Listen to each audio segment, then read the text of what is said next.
To get to what matters most in this debate over net zero, we just have to ask Australians some simple questions. Is your life more affordable or more expensive over the last 5 years? Are you paying more or less for groceries? Is your power bill cheaper? How about the cost of a new car? How about your insurance premiums? Has your salary increased more than inflation? The answers are almost the same. It hasn't gotten better, it's far worse. All of these problems Australia is suffering from can be traced back directly to net zero policies. So this isn't just a culture war, as some people try to write it off as. This is a fight for the survival and prosperity of all Australians. This is a fight to restore our country's position as the envy of the world. Australia is the richest country in the world for resources. We have abundant energy resources. Australia is awash with vast amounts of proven coal, oil, natural gas, uranium, rare earths and critical minerals. We should have the cheapest power prices in the world. Yet we pay more for electricity than the countries to which we sell our resources to. Back in 2004, the Energy White Paper proudly boasted Australia's average price for electricity at just a touch over 4 cents a kilowatt hour, amongst the cheapest in the world. Now the average is 33 cents a kilowatt hour in just 20 years. Japan imports most of its energy resources from Australia. Japan's electricity used to be 4 times more expensive than Australia. Now we're 20% more expensive than Japan. All because of net zero. Thank you so much. We don't make Fords or Holdens or Toyotas or Mitsubishis in this country anymore because of net zero. Our steel mills like Whyalla are going broke because of net zero. The copper smelters like Mount Isa are shutting down because of net zero. Chocolate maker Cadbury has said they may have to pull out of Australia because it has become undeniably expensive to manufacture in Australia. In the words of Matt Barry, Australia is about to be a country that cannot make a chocolate bar because of net zero. Wind and solar pushers have been promising Australia it's the cheapest way to go. They've been saying it for 25 years, since the Renewable Energy Electricity Act implemented in the year 2000 under John Howard. Yet here we are today, facing desolation, with the largest amount of wind, solar, batteries, pumped hydro on the grid than ever in recorded history. Life has only gotten more expensive.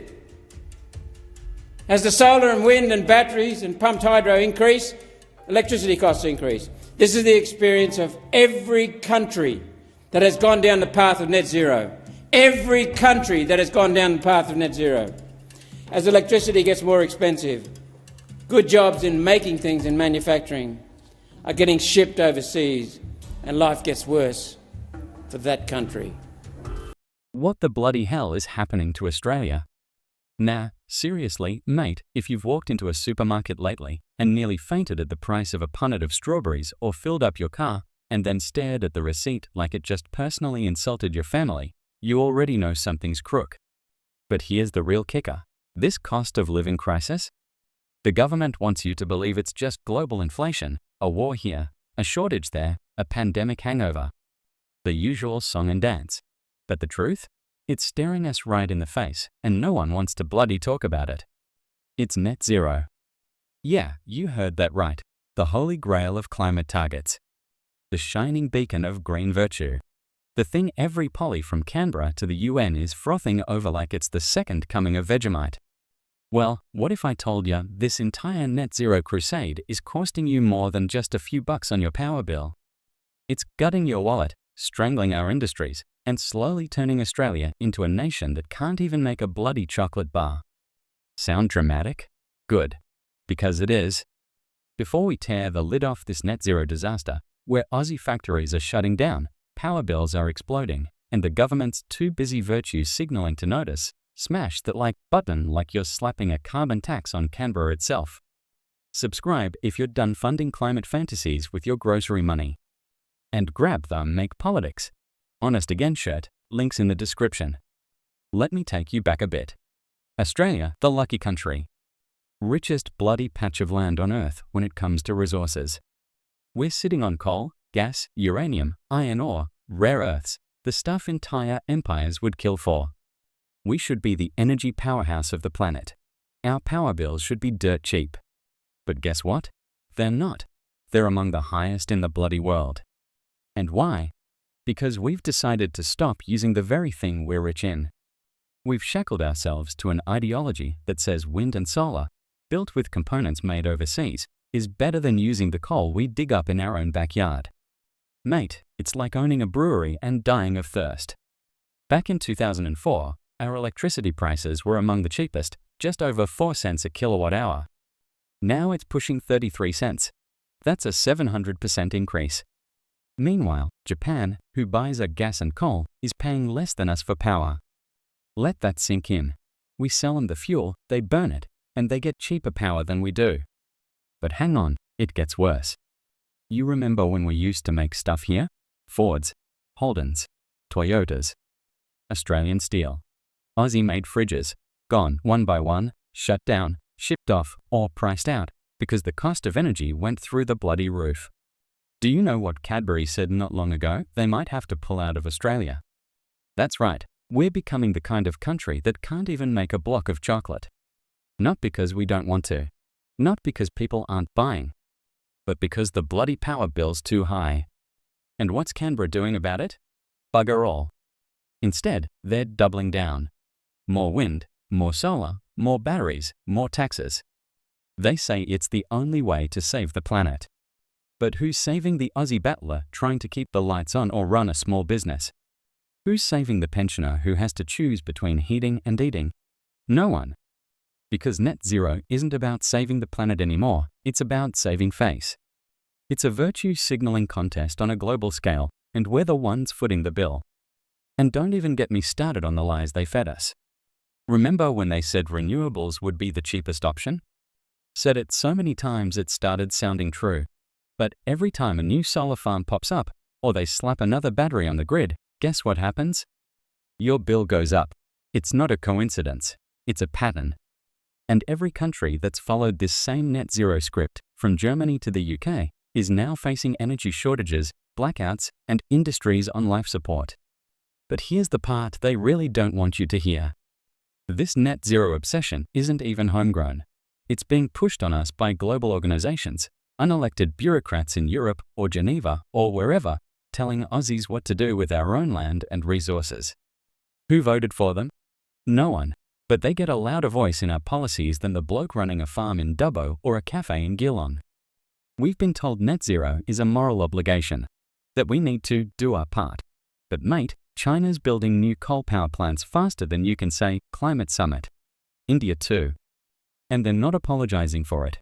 Meanwhile, we're busy shutting ours down, buying solar panels made overseas, and patting ourselves on the back for being the teacher's pet in this global climate class. It's madness. Straight up, daylight madness. We're told to transition, to innovate, but they never tell us what we're transitioning to. We're losing jobs. We're losing industries. We're losing our edge. And in return, we get higher bills and a big shiny sticker that says, "Well done, Australia," from people who don't even live here. Mate, you can't pay your mortgage with moral points. I spoke to a mate who runs a small factory, used to employ 20 blokes. Good wages, honest work. Now, down to 5 workers. Not because business is slow, but because his power bill tripled in 2 years. Tripled. That's not sustainable. That's not progress. That's a slow execution carried out by policy. Here's the truth no one wants to say out loud. Net zero is a luxury for rich countries that have outsourced their emissions. And we, mate, we're trying to be green while keeping the lights on with policies written by people who've never changed a bloody tire. The worst part? They frame anyone who questions it as a climate denier, like we're flat earthers or something. But it's not about denying the climate. It's about not denying reality. And reality is, if net zero was working, we wouldn't be in this mess. We wouldn't be staring down the barrel of a recession with power bills that could knock you out cold. And let's not pretend it's just power either. It's fuel, it's groceries. It's insurance. It's everything. Because when energy goes up, everything goes up. It's the foundation of your economy. And when you wreck it, you wreck everything built on top of it. You want to fix the cost of living crisis? Then stop treating our power grid like a social experiment. Stop pretending that solar panels made with Chinese coal are gonna save the reef. Stop pretending that we can be energy independent while banning the very things that give us independence. We've been fed a lie, not just a white lie, but a full-course buffet of lies, and we've swallowed it because it was wrapped in green and sprinkled with guilt. But it's time to wake up. Time to realize that being sustainable doesn't mean being stupid. That caring for the planet doesn't mean destroying our own country. And to the politicians watching this, yeah, I know you are. If you think Aussies are just gonna sit back while you bankrupt us in the name of climate optics, you've got another thing coming. We're not anti-environment. We're anti-BS. We want clean air, clean water, and a fair go. But we also want jobs. We want industry. We want bloody common sense. So here's the deal.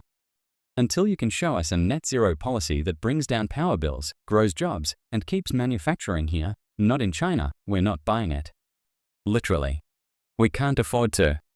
And for everyone watching, if you feel like you've been gaslit, if you've been told to just suck it up while everything gets more expensive, while the elites fly private to climate conferences, while your local bakery shuts its doors, you're not alone. You're not crazy. You're seeing it for what it is. This isn't just a debate anymore. It's a bloody reckoning.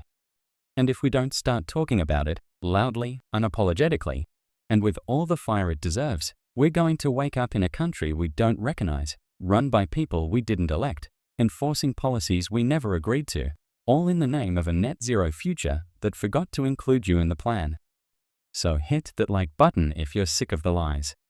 Subscribe if you reckon it's time for a serious conversation. And share this with someone who still thinks net zero is free. Because mate, freedom ain't free. And neither is electricity anymore. Make sure to like, subscribe, and share this video before someone slaps a net zero surcharge on free speech too. And wear your Make Politics Honest Again shirt loud and proud because honesty's been blacked out like half the Aussie power grid, and Canberra's too busy hugging solar panels to notice. Thanks for watching, and remember, leadership isn't about chasing headlines or parroting the UN. It's about protecting your people. And Albo, you didn't just miss the mark. You shut the whole bloody factory down.